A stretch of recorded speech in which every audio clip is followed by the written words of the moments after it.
Hi guys, I want to walk you through a 4-vector PDO thread lift here that we did today in the AAFE Training Center. So you can see I did already mark up this patient, and I marked her up when she was actually sitting up because you really want to be able to see how the tissue lays and where exactly you want to lift. So we are focusing today on the nasolabial fold, the marionette, the jowl, and the jawline. And I start all my treatments obviously by cleaning them off, marking them up. And I also do a good job of pinning the hair back because I really don't want to get too much oil or, I know it sounds a little gross, but any kind of germs or dirt in my porthole. So I do a really good job of cleaning off and keeping that pinned back. And I know it's not the prettiest look, but just to keep the patient as safe as possible and make things super comfortable. So I did mark up the patient, and then I numbed my porthole with lidocaine and epinephrine. And then I made the porthole itself for each vector with an 18 gauge.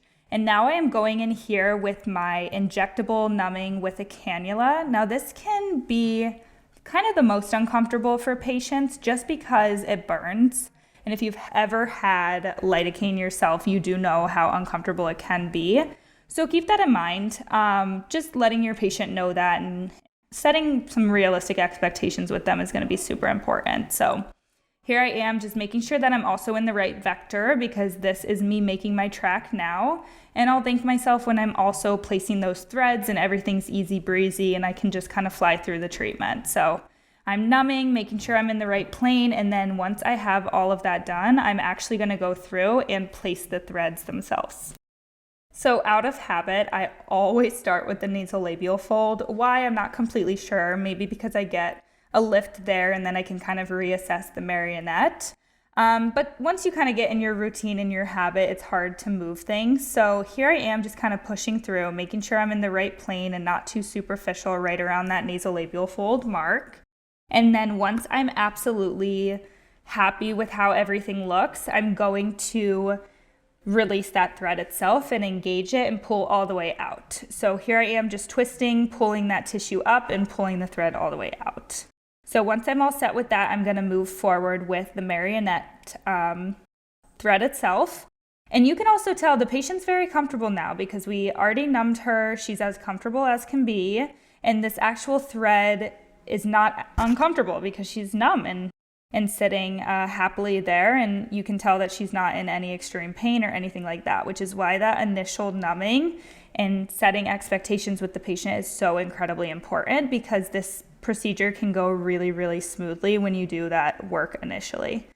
You can see too, I checked the antegonial notch in along her mandible just to make sure it was in the right plane. Or that I'm in the right plane and I'm not actually gonna nix that facial artery there. So I just kind of always check before I go down. I wanna make sure that I don't nix it or else you can have a really, really big hematoma. And also being in the right plane is extremely important as well to mitigate that issue.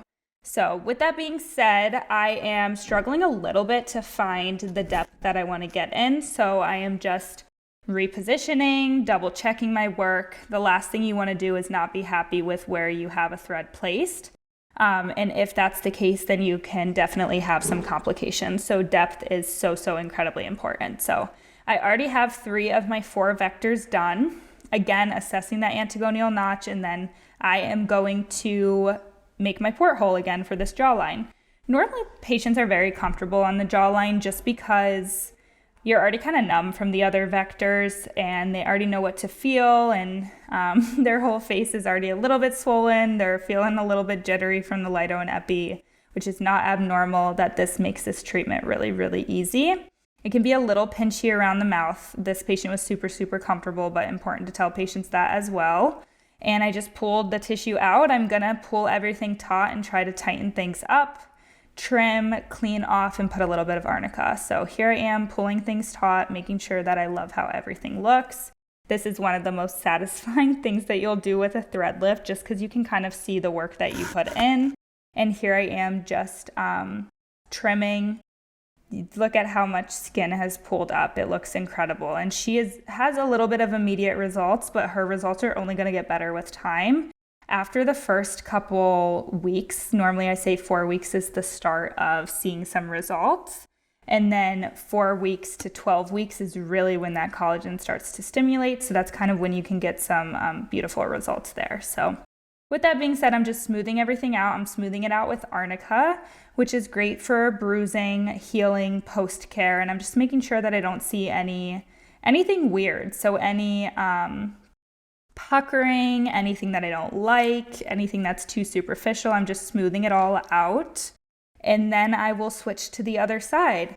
We teach this 4-vector lift in PDO level 1, which is incredible because I'm very, very happy doing this with patients. And PDO level 2 is incredible as well, but you will get some beautiful, beautiful results with just PDO level 1. And then you can kind of add in some skills with level 2 and get more comfortable and kind of get a little creative with what PDO threads can do.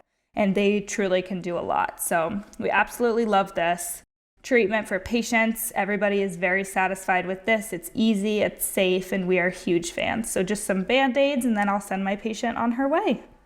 Thanks for watching.